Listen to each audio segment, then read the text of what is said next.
নেকি ইয়াতে? 2014 চনৰ আগলৈকে শান্তি আছিল নেকি ইয়াতে?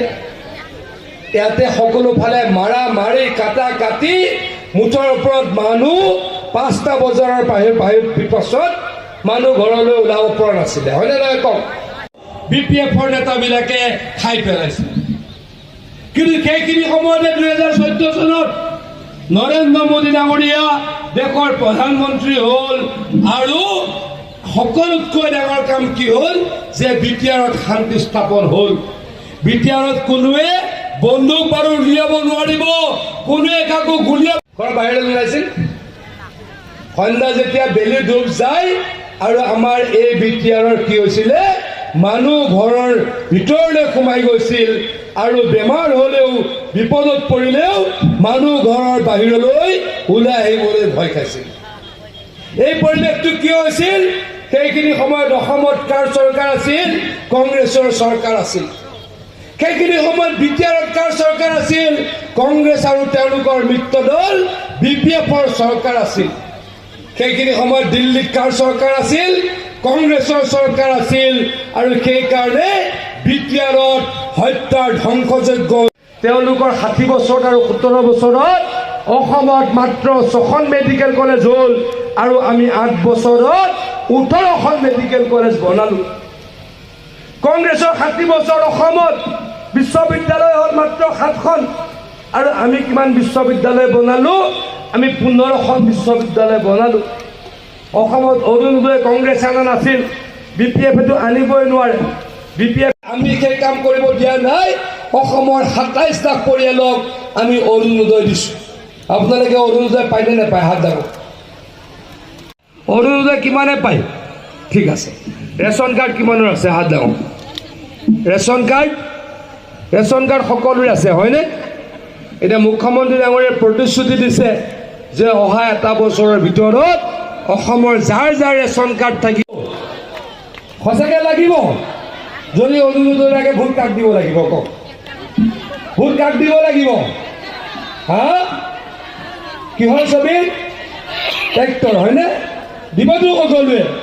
আপোনালোকে ট্ৰেক্টৰ ছবিত ভোট দিয়ক আৰু হিমন্ত বিশ্ব শৰ্মা ডাঙৰীয়াই সকলোকে একোটা পৰিয়ালত এটা এটা অৰুণোদয় দিব।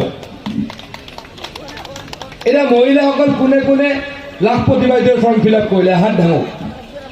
লাখপতি বাইদেউৰ ফৰ্ম ফিল আপ কোনে কোনে ফৰ্ম ফিল আপ কৰিছে? ফৰ্ম ফিল আপ কৰিছে নাই? যিসকলে ফৰ্ম ফিল আপ কৰিছে অহা 2 মাহৰ ভিতৰত বেংকৰ একাউণ্টত 10,000কৈ টকা পাব আৰু অহা বছৰ 25,000কৈ টকা পাব। কংগ্ৰেছে দিছিল নেকি এইবিলাক? BPFে দিছিল নেকি এইবিলাক? BPFে দিছিল নেকি? শৰ্মা ডাঙৰীয়াই দিয়ে আৰু প্ৰমোদ বড়ো ডাঙৰীয়াই দিয়ে নে নিদিয়ে কওক? যদি সকলোকে মই অনুৰোধ কৰিছোঁ আপোনালোকে যাতে এটা ভোটো নষ্ট নকৰে, প্ৰত্যেকটো ভোট যাতে কাক দিব কওক? অলপ ডাঙৰ ডাঙৰকৈ কওকচোন। ভাত খোৱা নাই নেকি আজি? ভাত খাইছে নে নাই? হা? ভাত খোৱা নাই নেকি? কোকৰাঝাৰৰ মানুহক, চিৰাঙৰ মানুহক, তামোলপুৰৰ মানুহক, ওদালগুৰিৰ মানুহক কৰা অন্যায় কাৰণে আৰু কেতিয়াও শাসনলৈকে নাহে। শাসনলৈ নাহি হাফ চেঞ্চুৰী কোবাব।